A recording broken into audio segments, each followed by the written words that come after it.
We've got funny Wi-Fi in Nottingham. That's the problem. Is yours all right, Russell? So far, so good. But being outside the city boundary might help that, Tom. I didn't want to rub it in, so I was trying to include you. Okay, we're being recorded now, so I'm sure we can clip that off.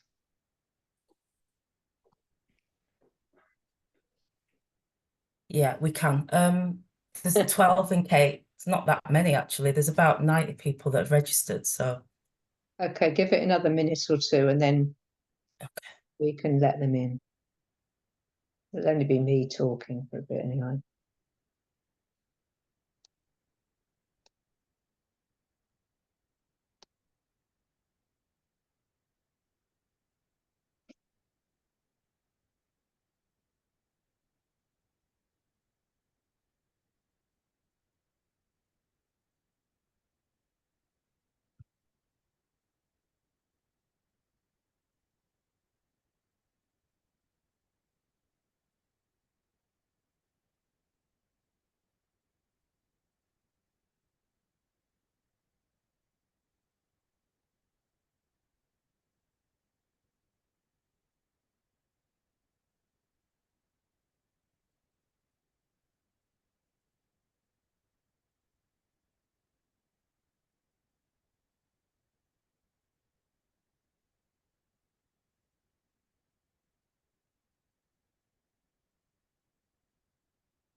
Rachel,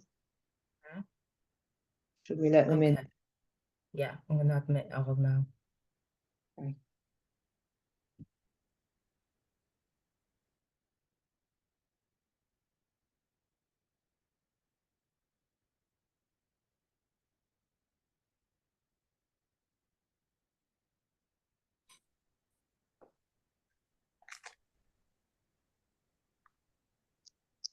Hello, everyone.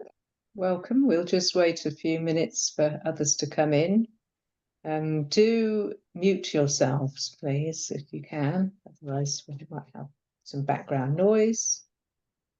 Don't feel obliged to put your screens on, but we always like to see you.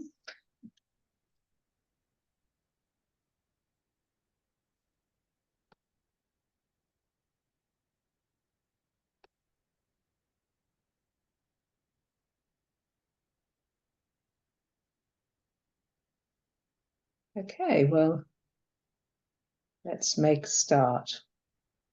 I know more people are going to be joining us, but we've got a limited amount of time because I know people are going off out to do election work this evening as well. So let's get underway. So on behalf of CND, welcome to our election special briefing. I think we're all aware that there's likely to be an enormous shift in government and parliament following this election. There are comparisons made between this general election and the election in 1997, which swept Labour to power over the kind of limping along Tory government as it was at that time.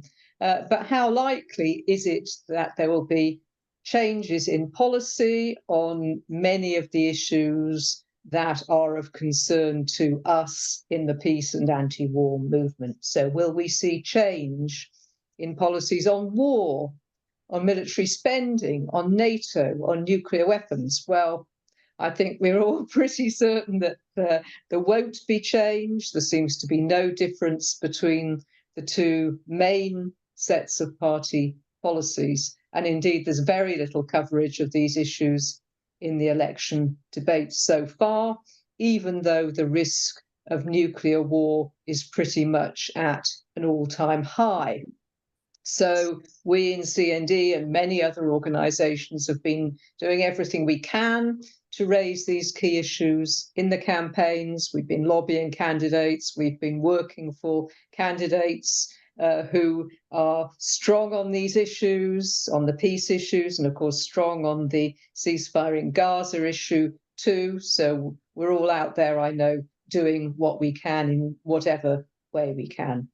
I can say that I've been helping CND's vice president, the campaign of Jeremy Corbyn. He's our local MP for the CND office constituency. So there's a lot of support to help return him to Parliament, because he's been the outstanding voice for peace over many years. So we're all doing our own thing.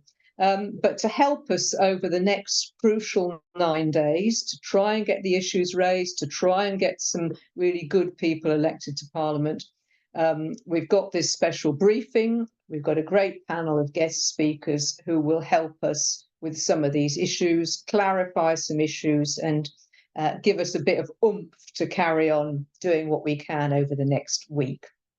So in the next hour, we're going to hear from Michael Burke, who is an economist. He's going to develop some of the economic arguments for why we oppose spending on nukes, increases in military spending, and so on. That will be very useful if you're canvassing candidates or if you're going to hustings. Then we're going to hear from Councillor Russell Whiting. Russell is an independent councillor, having previously been a Labour councillor, and he is symptomatic, or perhaps representative, I should say, of a whole new phenomenon in British politics: independent councillors, independent parliamentary candidates, many of whom are independents, have become independent over the war on Gaza, but also other related issues like spending cuts and so on. And then finally, we'll hear from Tom Unterrainer, who is chair of CND, and he'll give us a bit of the overall big political picture. Then after that, we'll have Q&A. We'll be delighted really to hear from you as to what's going on in your local constituencies and any tips you've got for people about how to make an impact. So first of all then, Michael, over to you.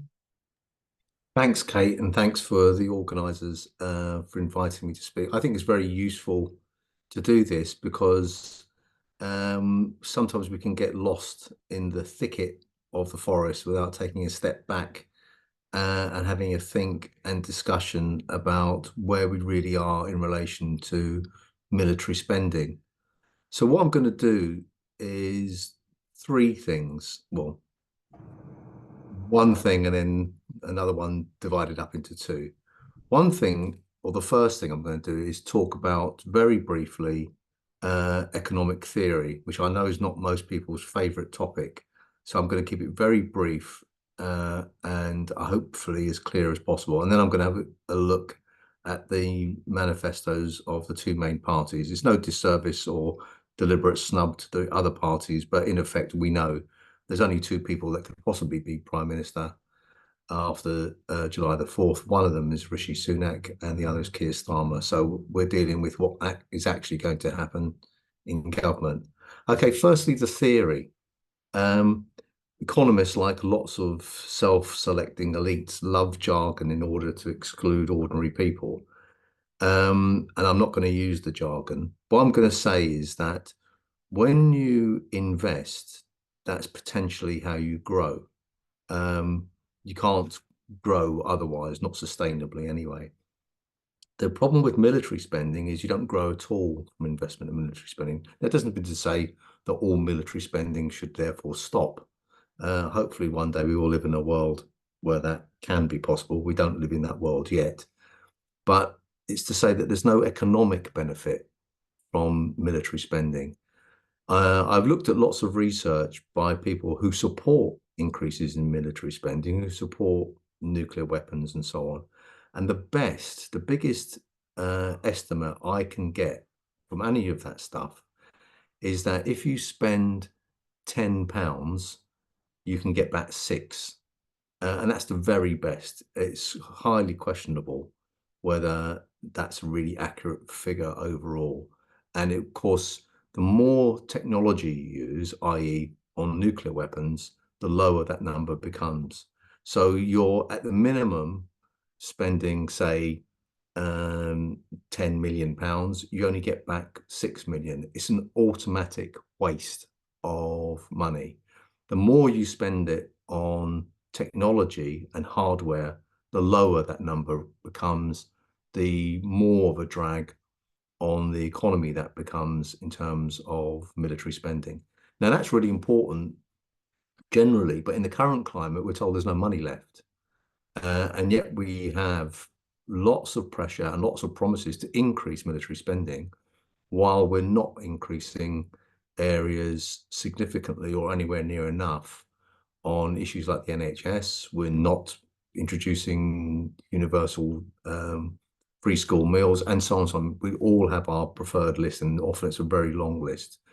So that's the first thing to say, is that military spending is an economic waste. And if you compare it to other types of investment, I'm going to use two quick examples.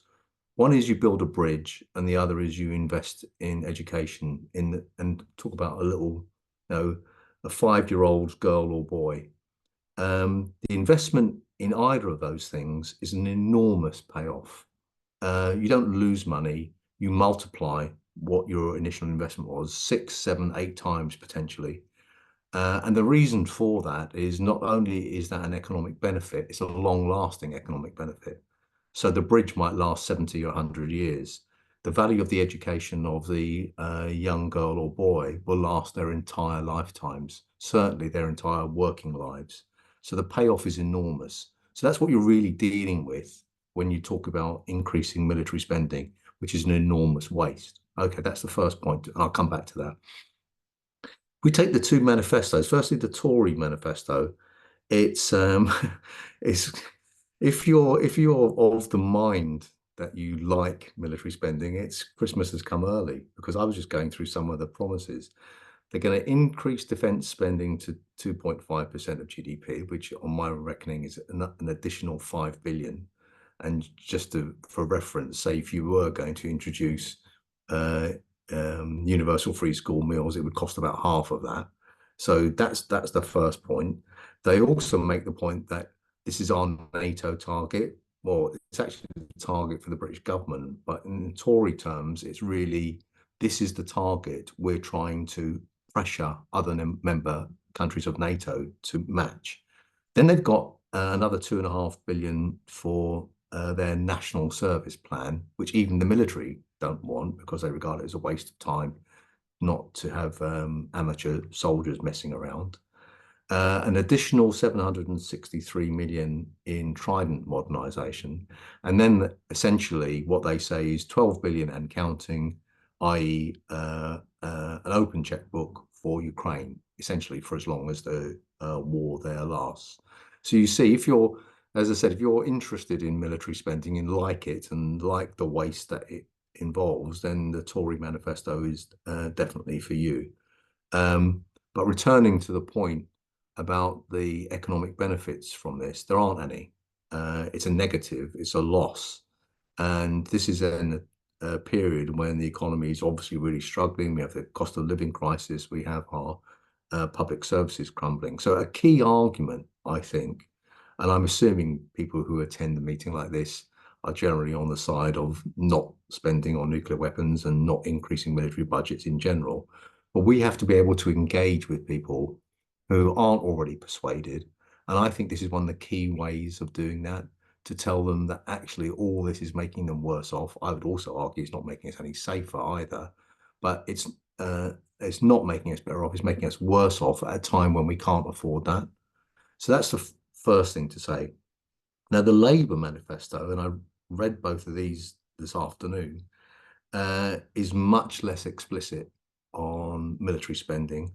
They've got what they call the triple lock, which is a commitment, as far as I see it, is to maintain Trident. That's what all the triple lock amounts to. When I say that's all, as we know, that's an enormous lifetime cost, stretching way beyond 200 billion, and the government treats the whole Trident expenditure as if it's a state secret. So we don't know exactly how much. We know it's enormous sums, a fraction of which would be sufficient to probably lift us out of this economic slump that we're in. So it's not nothing, but that's what their commitment is on the triple lock. They also say, but it's not in the manifesto, I checked, is that they'll raise military spending to 2.5% of GDP, which is a commitment in the Tory manifesto, as soon as resources allow. It's not in the manifesto now, but it's an ambition, if you like. And then another point I'd like to raise in relation to this is the justification offered. I think the justification offered is quite important because it's something we hear very repeatedly from people in the Labour and especially the trade union movement, that the investment in Trident, and I suppose by extension military spending altogether, produces high quality apprenticeships and jobs. Well, given what I said at the outset about economic theory, what we know from that is it produces a fraction, the same amount of money, produces a fraction of the high quality apprenticeships and jobs that investment in IT, in infrastructure, in housing, in rail, and so on would produce, i.e. we're wasting money and pretending that they're producing high quality jobs and apprenticeships, when actually investment in the productive areas of the economy would produce far, far more of either of those.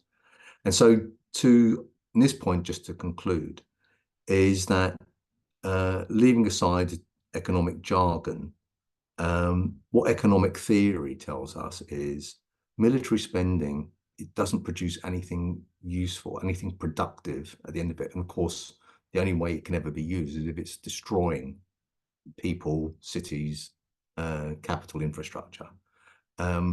If we want to have a military policy which is subordinate to the needs of the population as a whole, the economy as a whole, and particularly where we are now, we should be cutting military spending and diverting it to productive areas of the economy. That's it.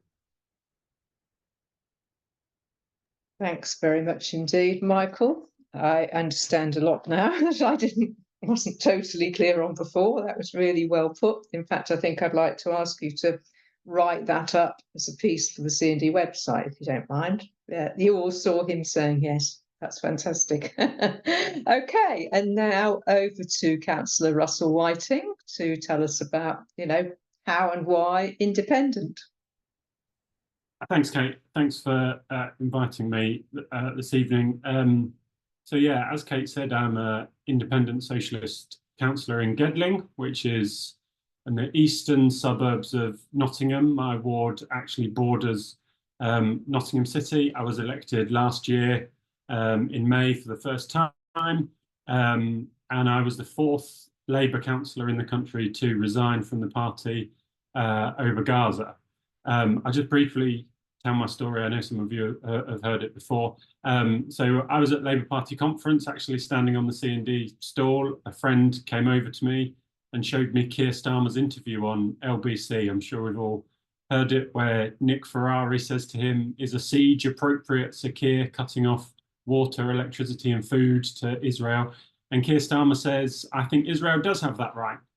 And I thought, he's at Labour Party conference, it's a busy week, he's tired, he's misheard the question, I'll give him the benefit of the doubt.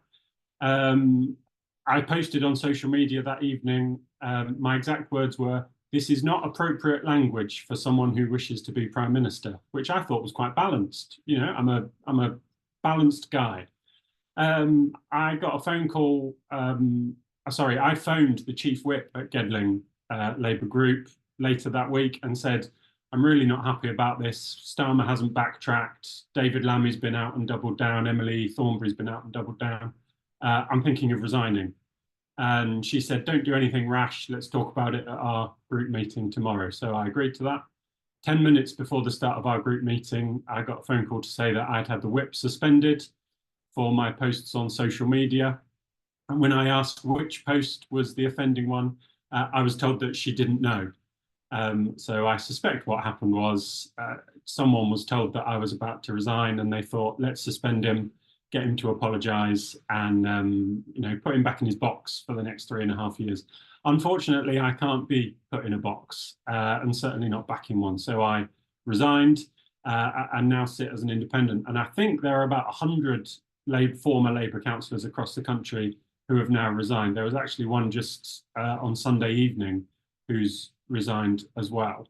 And some of us have resigned because of Gaza. Some of us have resigned because of rowing back on commitments like nationalisation, like scrapping the 2-child benefit cap, like green investment and the 28 billion, all these other things that, I think many people in the Labour Party have been hanging on increasingly over the years. And Gaza was the thing that pushed a lot of people to finally take that decision. So now the Independent Socialist Councillors group, we work together. In fact, I was out door knocking for Jeremy Corbyn yesterday in Islington with another member of our group, and we're supporting independents around the country.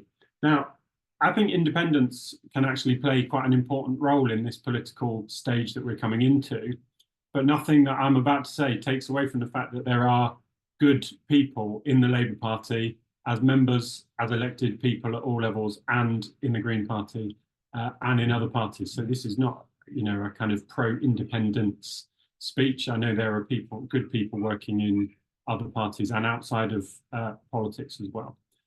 But I think one of the key things that we can do as independents is we are able to talk about difficult and inconvenient things that our political parties would rather we weren't talking about. I know that if I had asked even to speak at this meeting as a Labour councillor, I would have been told not to and would have been, pressured not to and all sorts of things. And I'm sure other Labour people would be experiencing that now. We can stand up in council meetings and raise issues like military spending, like calling for a ceasefire in Gaza, like the return of US nuclear weapons to RAF Lakenheath, like nuclear weapons coming through our towns and cities on the roads. And we can do that without fear of having pressure from our political parties. We can also, I think, build links between our councils, our wards, and groups like CND, like Stop the War and others who have been working on these issues. I've been taken back and stunned really by the amount of people who come up to me when I'm in my ward delivering leaflets or whatever, and they say, we didn't vote for you last time, we don't agree with you on everything, but actually, you've got principles, and that is rare in politics, and so we now will support you and we like what you're doing locally, etc. But as Kate said, we're facing a parliament that's going to be elected in 10 days' time that is going to be very different from the one we have now. It's probably actually going to be more uniform in its views and its outlook than we've had for a long time. The overwhelming sense I've had from hustings that I've been to, that I've seen reports on, that I've read about, is that Labour candidates are basically just reading out their manifesto when it comes to being asked questions. And the Conservatives have essentially given up. So we could be faced with a situation where we have over 400 Labour MPs who are not willing, at least to start off with, in significant numbers, to diverge away from the party line. And that's at a time when there's still no ceasefire in Gaza, when we're still going to be selling arms to Israel, when there's no accountability about what's happening at RAF Lakenheath. And we are faced with a climate breakdown that is accelerating and being accelerated by war. So I really hope that we're going to have at least 2 or 3 independent MPs elected to work alongside those Greens and progressives from the Labour Party, so that we can continue to put these people under pressure and to put them on the spot and hold their feet to the fire.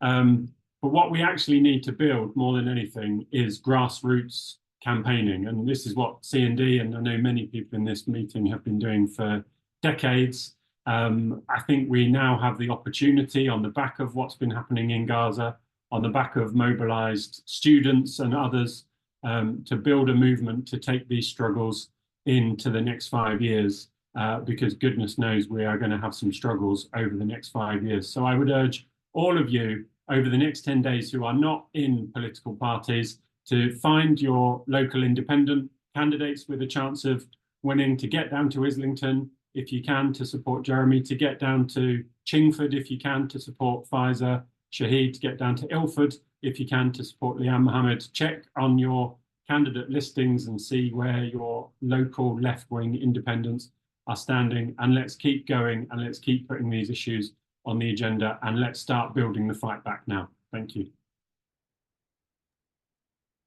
Wonderful, Russell. Thank you so much. I feel quite motivated now.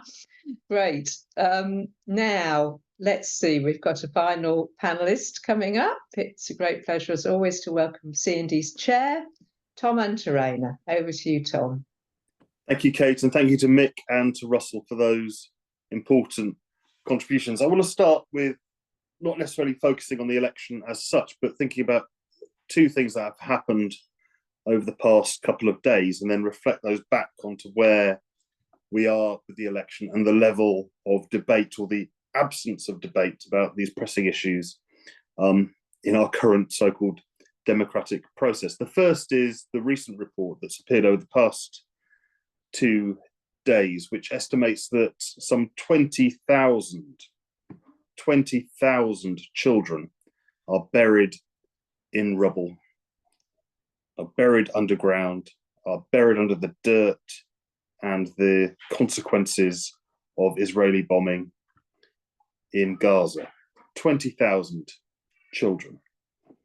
Who of the main party leaders has mentioned this fact? Who's reflected on it? Who's exposed that it's happening? Who has taken the opportunity with that new information to absolutely, vehemently and unconditionally condemn the conduct of the Israeli government? Who has taken the opportunity to try and explain just how the international community, Britain included, has allowed them to get away with it? 20,000 children. 20,000 children buried under the rubble as a result of Israel's genocidal assault on Gaza. 20,000. Not one of them. Not one of them. And speaking personally, that's why not one of them will be getting my vote. The other event that I want to touch on is the excellent news that Julian Assange has finally been released from Belmarsh prison and is on his way back to Australia. But on his way back to Australia, where will he be stopping? Where will he be stopping? He, for whatever reason, and I would defend the logic behind what he's doing, for whatever reason, he's agreed to be taken to the Northern Mariana Islands in the Pacific. These are a United States possession. And on those islands, he will plead guilty to a breach of one criminal supposed event, and that's breaching a certain clause in US national security laws. Again, to reiterate and to emphasize, the freedom of Julian Assange is a wonderful and brilliant episode in recent British political history. Not one political leader will comment on this, including Keir Starmer, who I think has answers to questions to answer about his role in this whole episode, but not one of them will talk about this. And not one of them will ask the question, why does the US have control over and have possession of a chain of 14 islands in the Pacific, some 7,800 miles away from Washington, DC? Because to do so would be to reveal the fact that one of those 14 islands, the island of Tinian, was the site of the takeoff of Enola Gay, the US Air Force plane which dropped an atomic bomb on the city of Hiroshima in 1945. Now, if anybody deserves to be on trial in a court on the island chain of Northern Mariana, it's the United States government, not Julian Assange, who went to some efforts to expose war crimes and crimes against humanity conducted by the United states. So I want to touch on these two things, first of all, just to emphasize quite sharply the total and utter, consistent and systematic hypocrisy of the British government and the main British political parties when it comes to considering international affairs, and specifically when it comes to reckoning with, reconciling and explaining the realities of Britain's nuclear history. Because it's a story of secrets, lies, obfuscations, and outright and utter charlatanism, which is reflected, unsurprisingly, in the content of the main political parties' manifestos. Our commitment to the UK's nuclear deterrent, so-called, is absolute, announced the Labour Party. The Tories say we will be steadfast in our support for our Trident nuclear deterrent, so-called. Meanwhile, the Lib Dems pledge to maintain the UK's nuclear deterrent. So that's the main three. No surprise there, none at all.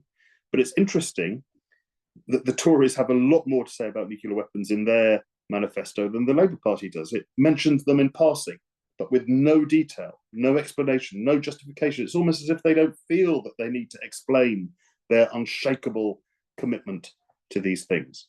Meanwhile, the Green Party notes that most of the world's countries do not possess weapons of mass destruction. And importantly, they add, and they are safer as a result. They pledge to dismantle nuclear weapons, cancel the Trident program, and remove, importantly, for a variety of reasons, all foreign nuclear weapons from UK soil. Similarly, Plaid Cymru opposes the Trident nuclear weapons system and its renewal. The SNP say that they will scrap Trident and invest the billions spent funding these immoral, and that's an important point, immoral weapons elsewhere. And all three of these parties pledge to sign the UN Treaty on the Prohibition of Nuclear Weapons.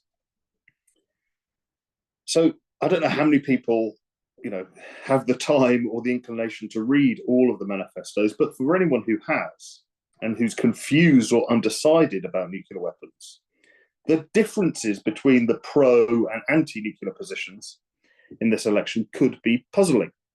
None of the parties, that is, puts any real effort into explaining the difference or going down the road of trying to explain what nuclear weapons mean, how much is spent, why this is important, so on and so forth. How do you account for that? Because the British media does not help, because the closest they get to probing the nuclear question is by asking candidates, the would-be prime ministers, whether or not they would press the button. Press the button, they ask. A truly despicable simplification. But more despicable than the journo's simplification is the fact that the majority of people who are asked that question answer in the affirmative. They answer yes. It's almost like a test that these people have to pass. And what about NATO? What about NATO, the nuclear-armed military alliance? Of the 6 parties I've already mentioned, 5 of them pledge to remain within this nuclear-armed alliance. The only one who doesn't make that pledge, in fact, they don't mention NATO at all, is Plaid. And I understand that Plaid, would not, in their policies and manifestos, would not seek to join NATO if Wales became an independent state. So on the one hand, you have these affirmations of loyalty to nuclear weapons, unshakable commitments to NATO, and on the other, you have an unshakable opposition, to nuclear weapons. On the other hand, you have an unshakable opposition to nuclear weapons, but a confused picture, at best, to the nuclear-armed alliance, NATO. But NATO itself doesn't exactly hold back on putting nuclear weapons front and centre. They are clear. NATO is clear. Jens Stoltenberg, current, soon to be replaced Secretary General of NATO is clear that NATO is a nuclear alliance. They are clear that they wish to expand. They are clear that they wish to have global reach. And they are clear, to emphasize again, that nuclear capabilities are at the center of their ability to do so. In the same way that Israel is able to bury 20,000 Palestinian children under rubble because they are a nuclear armed state. That's how they can get away with it. That's how they do it. NATO is also clear that nuclear weapons are at the center of their concerns and their considerations. Can you start to wind up now? I will do in a couple of seconds, yeah. So let's go back to the push the button. Would you push the button question? Why is it asked in that form? And why do politicians feel capable to answer yes in the affirmative? Why do journalists not ask the straightforward question, or the real question, or the truthful question, which is, would you as Prime Minister be prepared to unleash genocidal mass death on foreign populations? Would you be prepared to risk the destruction of not just millions, but potentially all life on this planet? Why is that question not asked? Because to ask that question and to force the yes from these politicians would be to expose the nightmare, the absolute nightmare of how these people conceive and understand of what they call security. Because security, the main political parties, security for NATO, security in general, comes with the ability to wipe out millions of people at the push of a button. And if they were forced to answer, yes, I would do that, it would expose the nightmare of their conceptions, and it would be to expose the paucity and the absolute madness of not just nuclear weapons, but the whole systematic consideration of security and what they call defense going forward.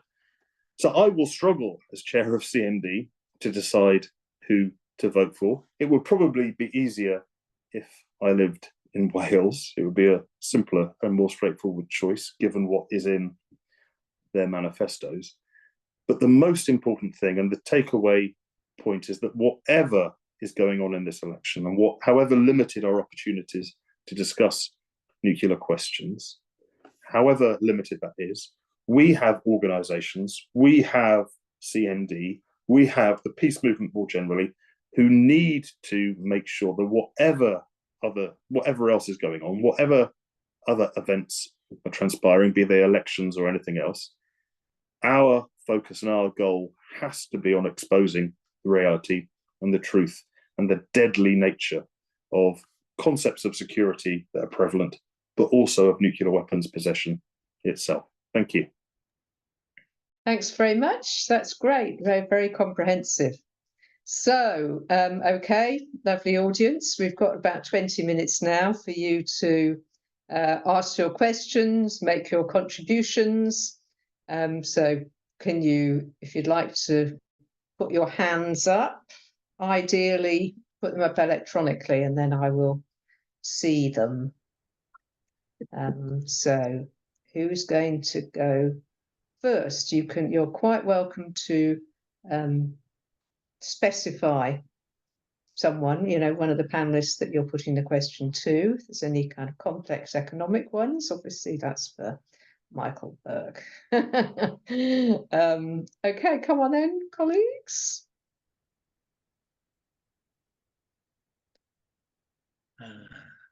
No hands.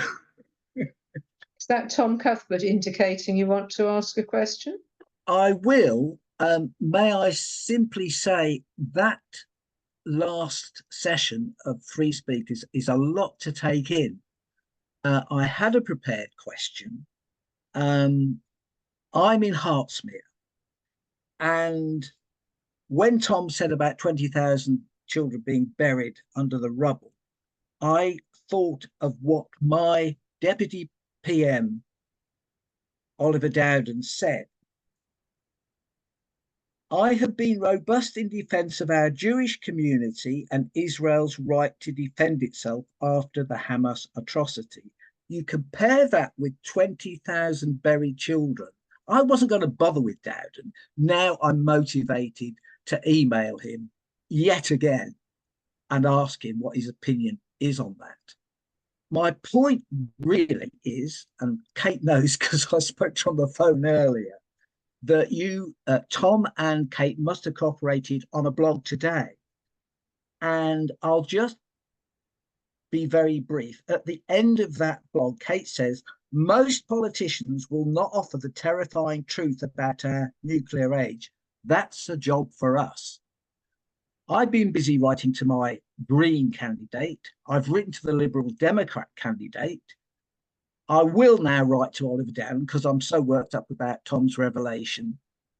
My question, I suppose, should be, how much more can we carry this campaign on after the general election? Because whatever the result is, if it's a massive Labour victory, I kind of probably think it might be. So I've got to get onto my Labour candidate as well before the election. What is what is our direction once we know who's been elected? Has anybody thought about that? Okay, so thanks, Tom. I'm not seeing any other hands, so I think I'd like to put that to our panelists. I think Alison has been trying to Really? raise her hand, but has not been successful so far. Alison, that you're clapping. That's a clapping symbol, not a hand-raising symbol. Okay, Alison, go ahead, and then we'll come back to the panelists in a bit. You have to unmute yourself. Go ahead. Okay. I wonder if we could have useful constructive thoughts about getting the United Nations or using CND to promote the UN. Obviously the treaty TPNW is produced through that system, but I am always very frustrated that UNA doesn't often engage with the CND things. But maybe if those of us in CND could remember that the UN is there and that we want a world based on the UN Charter and insist on it. Okay, thanks, Alison. Right, so that's two. So I'm going to put these two. I'm going to make a slight comment. Okay, Richard, and then we'll go to the panelists. Go ahead, Richard. Put your question. Thanks. I just wanted to comment on Alison's about the United Nations. I won't take me a sec. The Yorkshire CND. I'll take you after. At the Yorkshire CND AGM, we had Fabian Hamilton, who's Labour for North East Leeds, came to speak. Obviously, he said something similar to Tom in a way. Things weren't quite so bad then. This was in January, and one of the main things that came out, if there was anything that came out that was positive at all. By the way, you may know he lost his post as Peace and Disarmament Shadow Minister under Keir Starmer. He got that with Jeremy Corbyn, and he said that in his opinion the United Nations needs radical reform because nothing's really happening, and that's what he said. He should know. Okay, right. So what I'm going to do is I'm going to put these points to the panel, and then we'll then have time for some more questions and points. So I urge you, other people, to be thinking about them. You've got this fantastic panel. Make the most of them. So first of all, I want to sort of slightly reframe what the first point. So individually, I'd like you panelists to say what you think are the most important things to do after the election. And I'm guessing you'll be coming at it from different perspectives. So what can we do after the election to make a difference, you know, whether it's in anti-nuclear stuff or whether it's in slightly wider political stuff or changing, you know, how politics works and all that kind of thing. So that's the first thing. And then the second one, which isn't, you know, quite so directly related to the election, but I would just say, I mean, Alison, I've sort of taken a bit of a dim view of what the UN has, you know, has been able to do, you know, for quite a long time now. And I've seen, particularly in the anti-nuclear movement, we've seen how the Nuclear Non-Proliferation Treaty has kind of hit the buffers, you know, and there's kind of virtually no progress on that. But we've also seen the TPNW coming up. That's encouraging. But the point I wanted to make was how outstanding the UN has been, or UN agencies and some specific UN individuals like the Secretary General, Antonio Guterres, how fantastic he's been in articulating the terrible crimes that are taking place in Gaza. You know, I mean, he's kind of, as far as I can see, he's justified the existence of the UN. And some of the agencies have just been doing amazing work, you know, and just making it such a kind of powerful mainstream issue, you know. So how can that be magnified and maximized to a situation where, you know, you can go from saying the right thing and having the right motions to actually making it happen? I suppose that's the crucial issue for me. Yes, Alison? Just briefly to then, of course, ideally the UN would have a different system, but I'm thank you, Kate, for pointing out all the positives about its existence. I think the fact that we have the charter, we have the treaties, we know what we should be doing, and the crunch problem is power. And that's the old thing, and they've been trying to reform it for donkey's years, and one day we'll reform it. Okay, right, now we're going to the panel, so I'll take them in the same order I took them before. Michael, do you want to comment on any of those things, especially what to do after the election?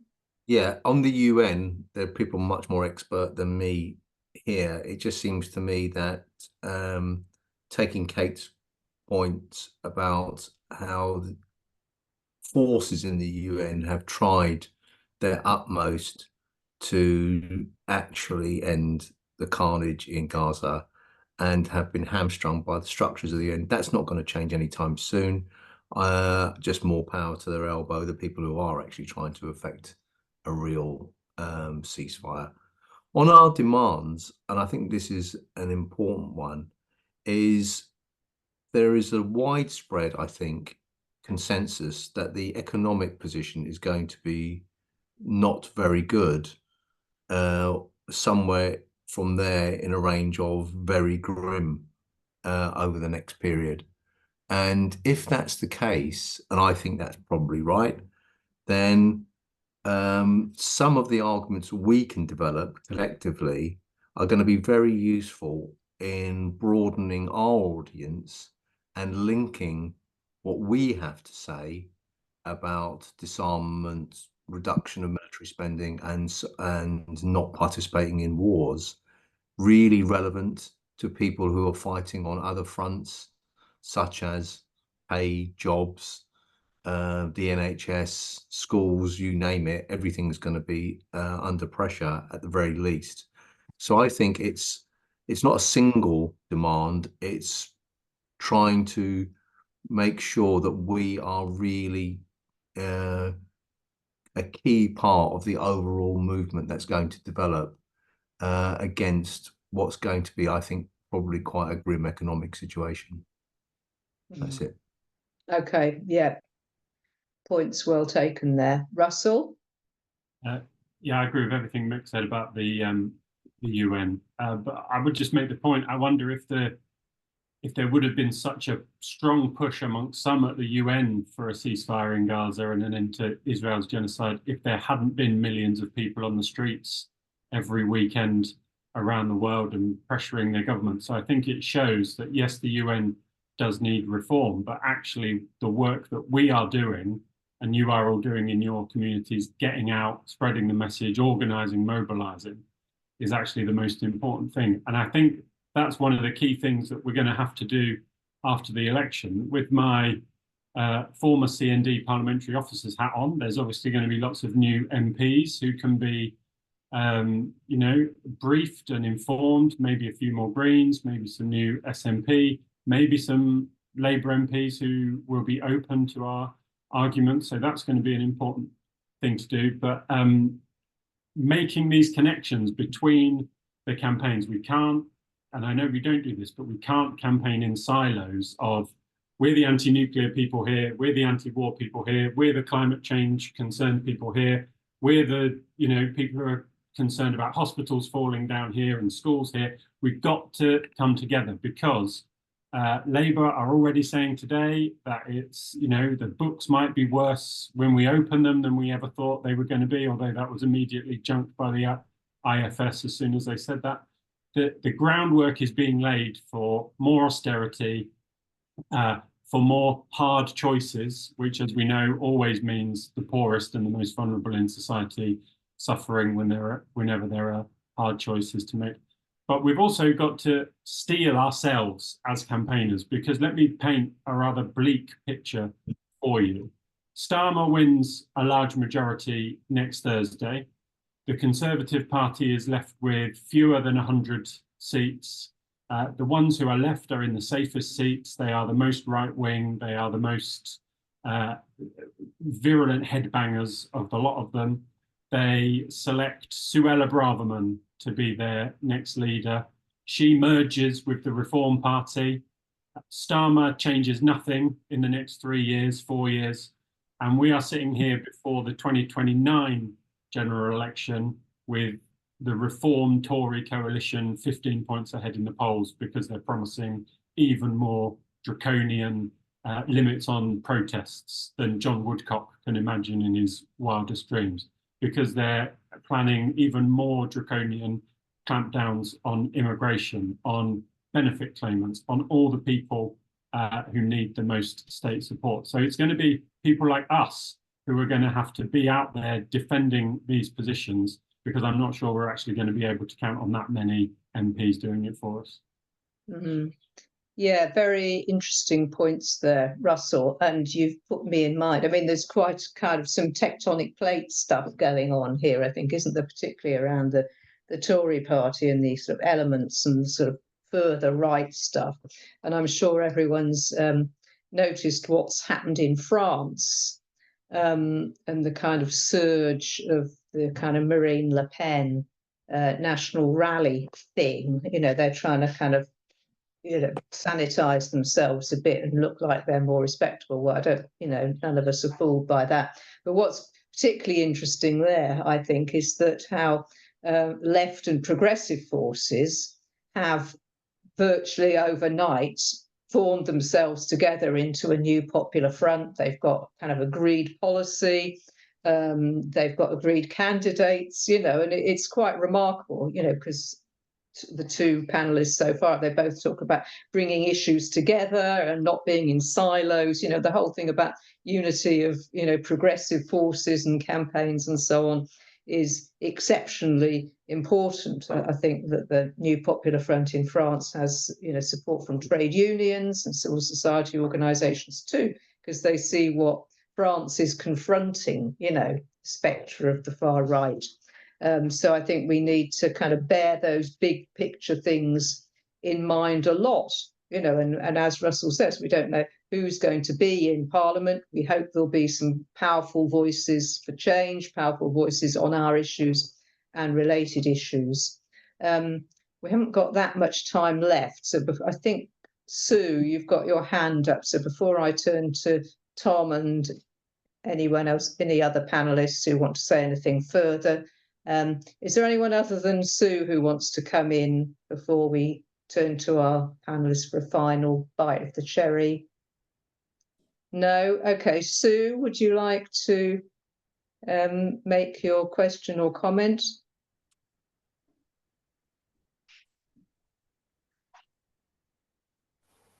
Can you hear me now? Yes, thanks. Can go you ahead. hear me? Yes. Sorry, I'm not sure. Unlike everybody else on your programme, I wouldn't describe myself as left-wing. I don't support any political party. But over the past few years, I've felt really, really angry about the UK's willingness to join in America's forever wars.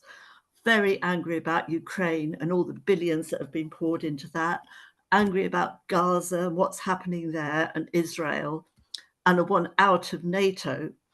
Now, none of the parties, well, there is one party that has that, and that's George Galloway's Workers' Party, who opposes NATO and opposes nuclear weapons. Obviously, as you know, is very supportive of Gaza. However, he doesn't have a candidate standing in the constituency where I live. I don't really know what to do, because although I don't agree, not being left wing, I don't agree with Mr. Galloway's a lot of his points, although I did like his manifesto. But I think this issue about war should override everything else, because unless we get that settled, how are we ever going to address our problems at home? Thank you. Good points, Sue. Very good points. Okay, I'm going to ask Michael and Russell if they want to quickly respond to Sue in any way. And then I'll go to Tom to do concluding remarks. Michael? I'd just say, it's not really in relation to Sue, so I'm sort of being opportunistic here, is that what we're going to get told is there's no money left. There's well over 200 billion for Trident. There's well over 50 billion from the military budget. There's unlimited amounts of money for Ukraine, and so on and so on. There is the money there. It's a question of what we spend it on, and this government and maybe the next is determined to spend it on guns, and we want butter. That's it. Or olive oil. Thanks very much, Michael. Russell, final remarks from you? Just on Sue's point about not having a candidate to vote for, there is, of course, the option to spoil your ballot paper, Sue, which is one that I would encourage you to exercise if there's no candidate you wish to vote for. I did this at our East Midlands mayoral elections last year when I didn't have a candidate that I liked. And the good thing about this is that, having stood in many elections before, you are shown all of the spoiled ballot papers after they've all been counted, so to kind of all agree that they are spoiled. So I know last year that all the candidates for East Midlands Mayor would have seen my ballot paper, which had scrawled on it in capital letters in a big Sharpie, "Stop the genocide in Gaza." And that, you know, if you don't want to vote for anyone in your constituency, that is an option that I would encourage you to take. Thanks, Russell. I didn't know that candidates got to see those. That's a very interesting point. Thank you very much. Tom, over to you to respond to the points made and to make your concluding remarks. I mean, just as an aside, you know, Kate, butter is a lot cheaper than olive oil, but you know, it's less healthy, I think. So let's have butter, not guns, and olive oil if we can. So, just in terms of Tom Cuthbert's question earlier, I mean, one of the most consequential things related to nuclear questions, other than the amounts being spent on the renewal of Britain's nuclear capability, is the fact that the United States plans to deploy nuclear weapons to Laken Heath. Again, we're in the middle of Britain's biggest, you know, democratic exercise that occurs every 4 or 5 years. But the fact that the United States can, without consultation, without deliberation in Parliament, without the permission of our so-called representatives who we have elected in Parliament, the United States is going to send its new generation of nuclear bombs to this country once again. And that has to be a massive focus for us. And I think with the backdrop of the election and the democratic questions that arise from that, we should make a lot of noise about the degree to which this election campaign has ignored that manoeuvre, because it exposes all sorts of things, not least Britain's wholesale dependency upon the United States to maintain its nuclear capabilities, but also because coming very shortly, quite possibly, is a Trump presidency #2, which again raises a whole number of questions about nuclear weapons, about the fate of the world, if you like, because if he gets into power for a second time, it will make the first Trump presidency look like a walk in the park. He'll have a short period of time to do what he wants to do. And what that means on the global stage is to rewrite the rules of the global order in America's advantage, because America is being challenged from a whole number of directions. There is an insurgency from the global majority, which is questioning things like, the West's and the United States in particular role in Gaza, which is clear-sighted about what all of that means, which questions economic arrangements around the world, and which is actively challenging the United States' dominance in the world. So we're in a fairly dangerous moment, which brings me to the United Nations. Now, the thing that strikes me about the United Nations is the degree to which the Western alliance, the United States, NATO member states, Japan and others operate in a certain way within the United Nations. And in this country, that makes the headlines. Somebody vetoes this, somebody vetoes that, no agreement is made, they're having negotiations, whatever. But, within inside the United Nations system, you not only have the example of Guterres, if only we had a political leader in this country who would have gone to the gates of Rafah, like Guterres did, to say, open these gates, let the aid through. We haven't, which tells us something. But within the United Nations system, we have things like the TPNW, which is the product of an insurgency from the global majority, who are clear-sighted about what nuclear weapons mean and the dangers that they pose, and used that system of the United Nations to make a point and to stage a political intervention. And I think CND's role in terms of nuclear questions of war and peace, and what is happening more generally with global dynamics and the risks that poses, is to emphasize, to repeat, to expose the fact that the majority of the world does not agree with what our government and their allies are saying and doing. They do not agree with the way in which NATO member states, dominated by the United States, operate within the UN system, and they have had enough. And I would hope to see more of this in the coming period. But to re-emphasize the point, the fact of the matter is we are going to be faced, I think, as Russell emphasized, and Kate as well, emphasized quite well, we'll have a number of interconnected challenges coming over the next few months. The idea of a Keir Starmer-led, basically one-party state fills me with horror and concern, okay? Which means that the sort of thing we've seen, the sort of coordination we've seen around, the dozen and more massive mobilizations around Gaza, with a quarter of a million people on the streets, the coming together of all sorts of different organizations and movements, with CND an active part of all of that, is a pattern that we will need to repeat over a whole number and a whole host of issues. But CND's role within all of this is to emphasize again that we live in a moment in time where the risks of nuclear use are posed more sharply than they have been since the opening of the atomic age. It is not out of the question that a situation in the Middle East or in Ukraine or elsewhere could spiral out of control, and where nuclear use could be on the table. Our role is to expose the reality, point to the risks and dangers, and to mobilize a majority in this country linked with a global majority around the world to stop it from happening. That's it from me. Thanks very much indeed, Tom. Thanks to all our panelists. Thanks to you, the audience. And I know that you're all going to do whatever. Oh, someone's Tom Cuthbert. I have made a lot of noise on Lakenheath.